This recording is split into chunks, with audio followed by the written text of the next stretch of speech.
الحمد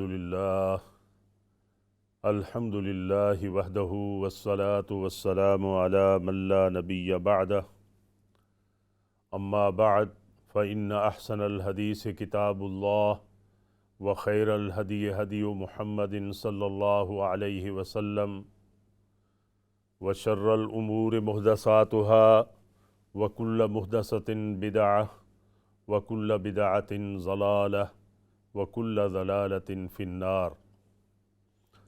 رب اشرح لی صدری ویسر لی امری واحلل عقدۃ من لسانی یفقہوا قولی۔ رب زدنی علما رب زدنی علما رب زدنی علما۔ اللہم صلی علی محمد وعلی آل محمد کما صلیت علی ابراہیم وعلی آل ابراہیم انک حمید مجید۔ اللہم بارک علی محمد وعلی آل محمد کما بارکت علی ابراہیم وعلی آل ابراہیم انک حمید مجید۔ اعوذ باللہ من الشیطان الرجیم، بسم اللہ الرحمن الرحیم۔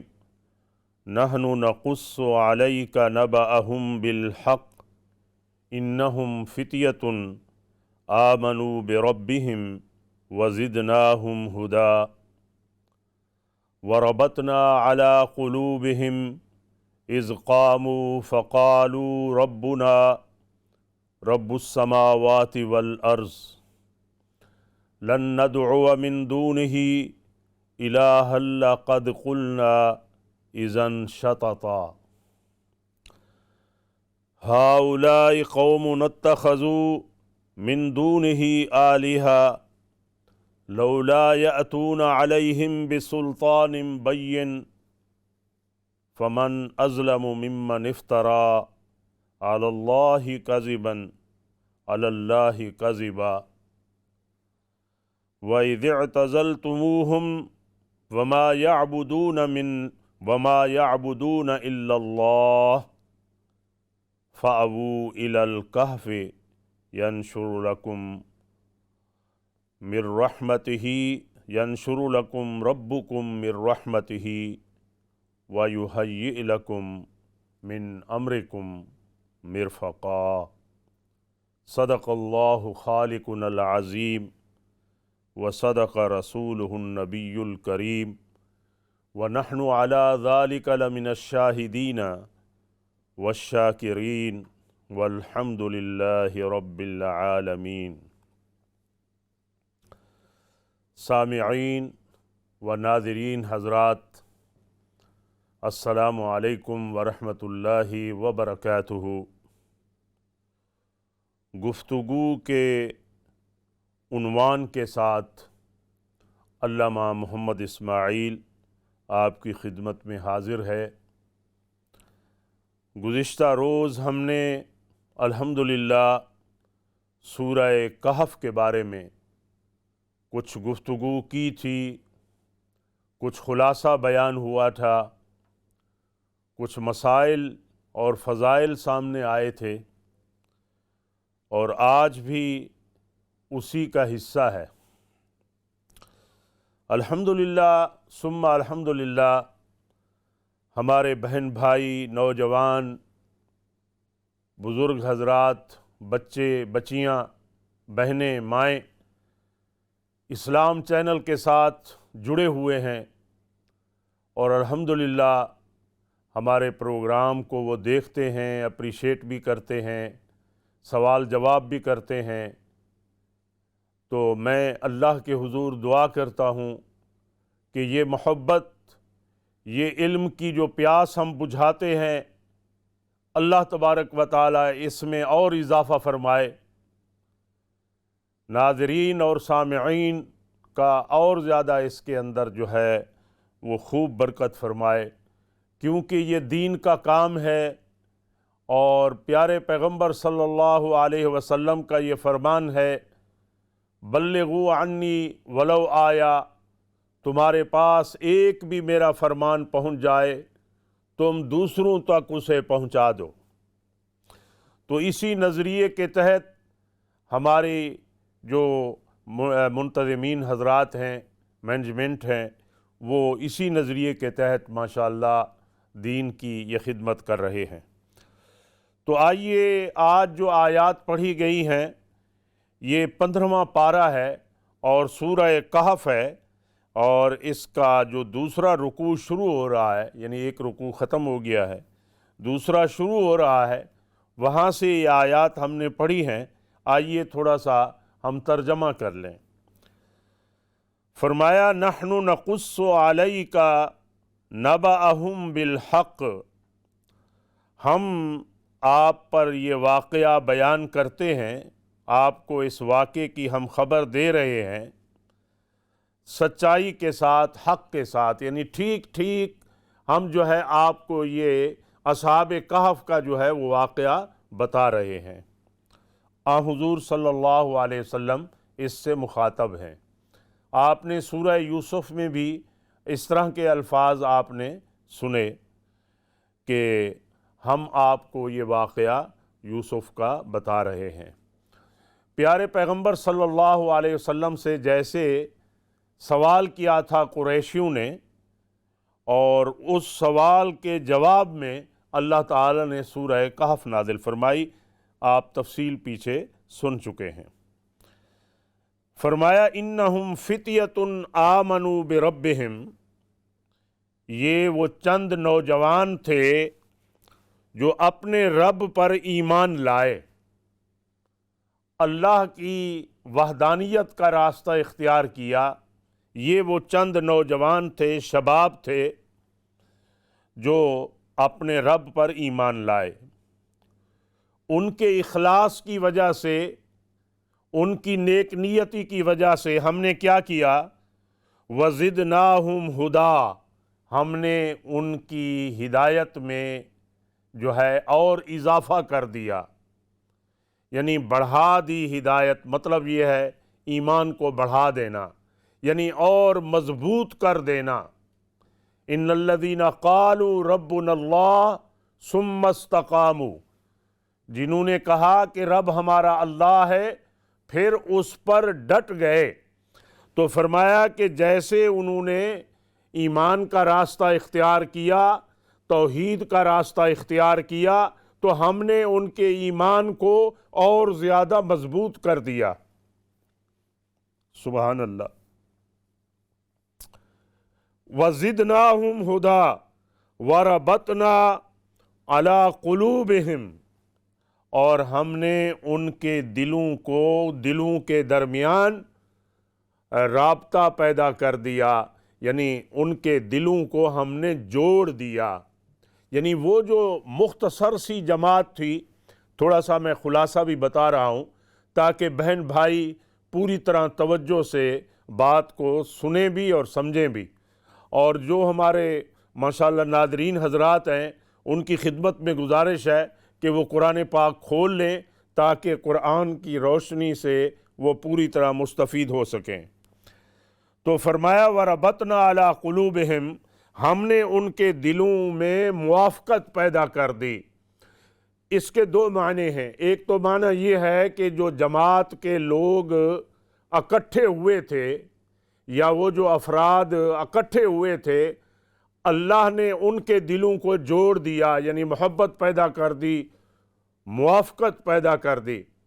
اور ایک اس کا دوسرا معنی یہ ہے کہ انہوں نے وطن کو چھوڑا اور گھر بار کو چھوڑا، بہن بھائیوں کو چھوڑا، ماں باپ کو چھوڑا، تو اس چھوڑنے کی وجہ سے جو دل کے اندر پریشانی ہوتی ہے، جدائی کا احساس ہوتا ہے، تو وہ جو احساس ہے اور وہ جو پریشانی ہے اس کو بھی اللہ نے دور کر دیا، یعنی انہیں صبر عطا کیا۔ یہ ہیں دو مفہوم، توجہ سے بات سن لیجئے۔ فرمایا وَرَبَطْنَا عَلَىٰ قُلُوبِهِمْ، ہم نے ان کے دلوں کے اندر جو ہے یہ موافقت پیدا کر دی، اور وہ ہجرت جو انہوں نے کی اپنے علاقے سے، اپنے ٹاؤن سے، اپنے شہر سے، اس جدائی کو بھی ہم نے ختم کر دیا، یعنی صبر عطا کیا، محبت پیدا کر دی اور ایک دوسرے سے مانوس کر دیا۔ اللہ اکبر۔ اذ قاموا فقالوا ربنا رب السماوات والارض، یہ اصل میں ایک واقعے کی طرف اشارہ ہے۔ تھوڑا سا ہم نے گزشتہ روز بیان کیا تھا کہ وہ بادشاہ دقیانوس جو میلے ٹھیلے پر ایک خاص اس کا تہوار ہوتا تھا اور خوب جشن منایا جاتا تھا، جشن منایا جاتا تھا، خوشیوں کے میلے ہوتے تھے، اور ہر طرف سے جو ہے افراد ہی افراد، ہر طرف سے جو ہے وہ لوگوں کی جو ہے وہ بہت زیادہ تعداد ہوتی تھی۔ تو ایسے موقع پر جب وہ وہاں پہنچے تو دیکھا منظر کہ لوگ جو ہے وہ اللہ کے سوا دوسروں کی پوجا کر رہے ہیں، معبودان باطلہ ہیں جن کی وہ پرستش کر رہے ہیں۔ جیسا کہ آپ دیکھتے ہیں کہ یہ جو قریش کے لوگ تھے اور مکہ مکرمہ میں کتنے بت انہوں نے اللہ کے گھر میں خود رکھے ہوئے تھے، 360 بت، اور ہر قبیلے کا الگ الگ بت تھا۔ اسی طرح ان کے بھی بہت سارے بت تھے جن کی وہ پرستش کرتے تھے، اور جن کے نام پر جانور جو ہے وہ ذبح کرتے تھے، چڑھاوے چڑھائے جاتے تھے۔ اس طرح کی جو ہے وہ بہت ساری بت پرستی انہوں نے دیکھی اس یعنی تہوار پر اور اس میلے پر، اس کی طرف اشارہ ہے۔ تو جب یہ چیز دیکھی تو انہوں نے اور جو ہے نا ان میں سے کچھ لوگ کنارہ کش ہو گئے، یعنی دل نہ مانا ان کا کہ یہ غلط کام ہو رہا ہے، تو ہمیں اس مجلس میں نہیں بیٹھنا چاہیے۔ ایک ایک آدمی جو ہے وہ کنارہ کش ہوتا گیا، اور یہ قرآن کریم میں بھی ایک جگہ آتا ہے کہ اگر کوئی ایسی بری مجلس ہے اور آپ اس میں بیٹھے ہیں تو یہ ہے کہ اگر آپ کنارہ کش نہیں ہوتے تو انکم اذا مثلہم، اس طرح کے قرآن کریم میں الفاظ آتے ہیں، تو گویا آپ بھی اس جیسے ہیں۔ تو اس لیے ہمیں پرہیز کرنا چاہیے، بری صحبت میں نہ بیٹھیں۔ اتقوا مواضع التہم، تہمت والی جگہوں سے ہم بچیں، کیونکہ ہماری جو شناخت ہے اور ہماری جو پہچان ہے ایک دین پر ہے۔ آقا نبی صلی اللہ علیہ وسلم کے غلام ہیں ہم، اور ان کے نام لیوا ہیں، ہماری ایک شناخت ہے، ہماری ایک پہچان ہے۔ تو اس لیے ہمیں جو ہے اس کی طرف ہمیں توجہ دینی چاہیے۔ تو آئیے، تو فرمایا اذ قاموا، تو وہ پھر وہاں سے کھڑے ہو گئے۔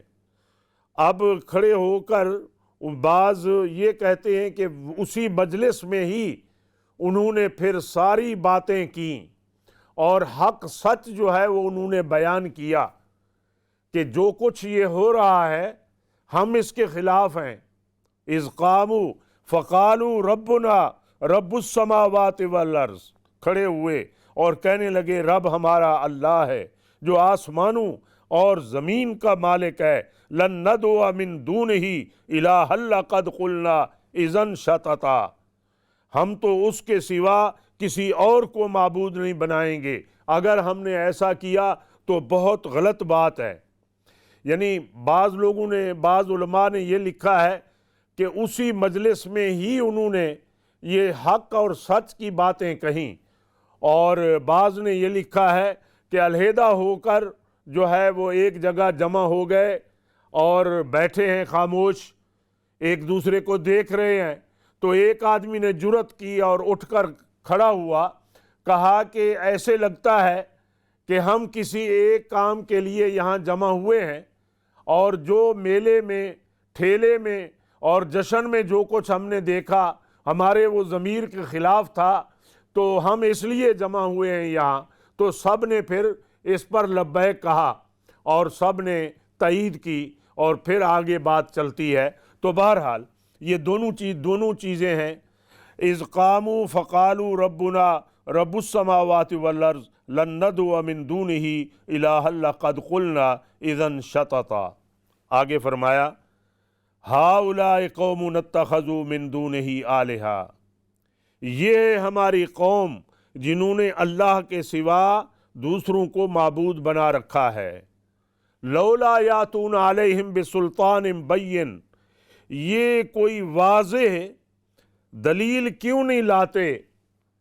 جن کی یہ پرستش کر رہے ہیں، جن کی یہ پوجا کر رہے ہیں اللہ کے سوا، ان کے پاس کوئی ٹھوس دلیل نہیں ہے، کوئی شہادت نہیں ہے، اور کوئی ان کے پاس جو ہے وہ ثبوت نہیں ہے۔ لولا یاتون علیہم بسلطان بین، یعنی کیوں نہیں لاتے؟ ان کے پاس کچھ ہے نہیں۔ فمن اظلم ممن افترا علی اللہ کذبا، یعنی جو اس سے بڑھ کر اور ظالم کون ہو سکتا ہے جو اللہ پر افترا باندھتا ہے؟ اللہ پر افترا باندھتا ہے، اس سے بڑھ کر اور کون ظالم ہو سکتا ہے؟ وہ جھوٹا ہے آدمی جو اللہ پر افترا باندھتا ہے۔ اللہ اکبر۔ آگے فرمایا وَإِذِ اعْتَزَلْتُمُوهُمْ وَمَا يَعْبُدُونَ إِلَّا اللَّهِ، اور جب یہ لوگ کنارہ کش ہو گئے ان سے اور وہ معبودان باطلہ جن کی پرستش ہو رہی تھی ان سے الگ تھلگ ہو گئے، فَآوُوا إِلَى الْكَهْفِ، تو اب چلو غار کی طرف، اب غار کی طرف چلو۔ کہف کہتے ہیں، ایک ہوتا ہے غار اور ایک ہوتا ہے کہف۔ کہف یعنی بڑی غار جو پہاڑ کے اندر واقع ہو اور بڑی کشادہ ہو، اس کو کہف، اور ایک غار ہے جیسا کہ آپ نے وہ غار ثور ہے، وہ ایک چھوٹی سی جگہ تھی۔ تو یہاں فرمایا کہف، یہ بھی غار ہے لیکن یہ کشادہ ہے پہاڑ کے اندر۔ فاووا الی الکہف، چلو غار کی طرف، ینشر لکم ربکم من رحمتہ، پھیلا دے گا تمہارے لیے تمہارا رب اپنی رحمت، اپنی رحمت جو ہے وہ پھیلا دے گا، رحمت کے بازو، رحمت کا سایہ تمہارے اوپر پھیلا دے گا۔ وَيُحَيِّئْ لَكُم مِّنْ أَمْرِكُمْ مِرْفَقًا، اور تمہارے لیے آسان راہ جو ہے وہ پیدا کر دے گا، یعنی راہ بھی آسان ہوگی، راستہ بھی آسان ہوگا سفر کا، ہجرت کا، اور وہ منزل جو ہے وہ بھی تمہارے لیے ہموار ہوگی، اور منزل کو بھی تم پالو گے، انجام بھی تمہارا اچھا ہوگا، یعنی دینی اعتبار سے بھی اخروی اعتبار سے بھی انجام بھی اچھا ہوگا اور آسان بھی ہوگا، راہ بھی آسان ہوگی، تمہاری رہبری بھی ہوگی اللہ کی طرف سے۔ تو یہ سارے اس کے مفہوم ہیں، وَيُحَيِّئْ لَكُم مِّنْ أَمْرِكُمْ مِرْفَقًا۔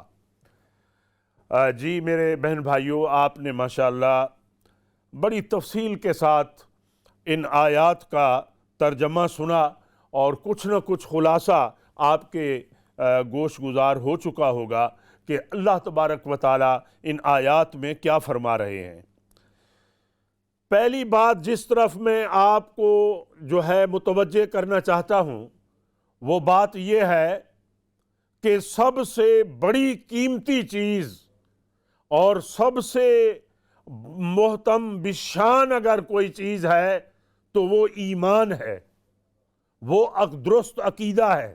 یہ ذہن میں رکھیں آپ بات، سب سے قیمتی چیز، قیمتی اثاثہ اگر دنیا کے اندر ہے انسان کے پاس تو وہ ایمان ہے۔ سبحان اللہ۔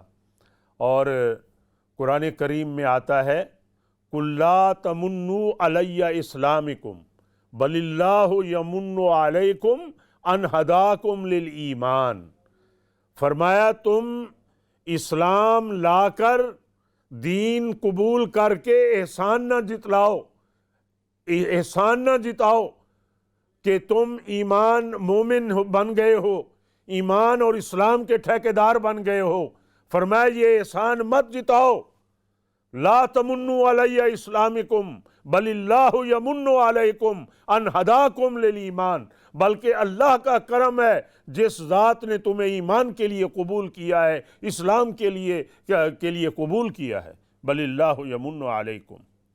انشاءاللہ میں ایک عظیم واقعہ میرے سامنے آ رہا ہے، میں کیوں نہ اپنے بہن بھائیوں کے آگے گوش گزار کر دوں۔ ایک عرب کے اندر جب کہ لڑکیوں کو زندہ قبر میں دھکیلا جاتا تھا، پوری تفصیل آپ نے سنی ہے علماء کرام سے، اسلام سے پہلے، آقا نبی رحمت صلی اللہ علیہ وسلم سے پہلے، جاہلیت کے زمانے میں۔ تو کچھ لوگ جو ہے وہ اگرچہ نان بلیور تھے، لیکن ان کے اندر شرم تھا، ان کے اندر حیا تھی، اور بعض ایسے اچھے لوگ بھی تھے۔ ہر خاندان میں ہوتے ہیں، ہر قبیلے میں ہوتے ہیں، ہر مذہب میں ہوتے ہیں، ہر فرقے میں ہوتے ہیں۔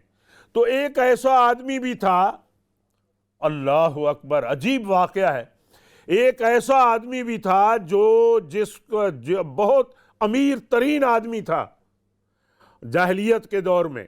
تو اس کو جب پتہ چلتا کہ عرب کے فلاں قبیلے میں ایک لڑکی کو جو ہے وہ زندہ مٹی میں یا قبر میں دھکیلنے والے ہیں، تو وہ وہاں سے اٹھ پڑتا اور گابھن اونٹنی جو ہے اور ایک اس کا بچہ، اور بعض دفعہ جو ہے ایک دو جانور لے کر نکلتا اور جا کر ان لوگوں کو دیتا تھا، اور بعض نے کہا ہے کہ ایک۔ تو بہرحال، اور اس وقت کتنا قیمتی یعنی یہ جانور تھے، اور ظاہر بات ہے کہ یہ صحرا کی اونٹنی کو یا اونٹ کو کشتی کہا جاتا ہے، تو وہ دیتا تھا، اور اس نے تقریباً 250 کے قریب، 260 کے قریب ایسے خاندان بچائے، بچیوں کو بچایا۔ اللہ اکبر۔ تو آقا نبی رحمت صلی اللہ علیہ وسلم کے پاس وہ آیا، اور اللہ نے اس کو اسلام کی، دین کی توفیق دی، اور وہ جو ہے اسلام لینے کے لیے آپ کی خدمت میں حاضر ہوا۔ تو وہ شخص جو ہے کہنے لگا، یہ تو میں اسلام قبول کر رہا ہوں، لیکن یہ جو میں نے قربانی دی ہے سینکڑوں جانوروں کی، اور ان کی نظر کیے خاندان کے کہ تم بچی کو بچا لو، اور یہ جانور جو ہے تم مجھ سے لے لو، اونٹ لے لو، اونٹنیاں لے لو، اس کا کیا بنے گا؟ یہ اگر نہ بھی کرتا تو پھر بھی میں اسلام قبول کر لینا تھا۔ تو پیارے پیغمبر صلی اللہ علیہ وسلم نے کیا ارشاد فرمایا تمہاری اس نیکی کی وجہ سے اللہ نے تمہیں ہدایت دی ہے اس دین کی، اسلام کی۔ تم سمجھتے نہیں کہ کتنا اس کا مقام ہے۔ تو میرے بہن بھائیوں، بہت سارے لوگوں نے کتنی قربانیاں دی ہیں، اور پھر ایمان کی دولت انہیں نصیب ہوئی ہے۔ تو ہمیں بھی کوشش کرنی چاہیے کہ ہم ایمان کی حفاظت کریں، ہم ایمان کی حفاظت کریں۔ تو بات چل رہی ہے کہ سب سے پہلی نعمت جو ہے وہ کیا ہے؟ وہ ہے ایمان۔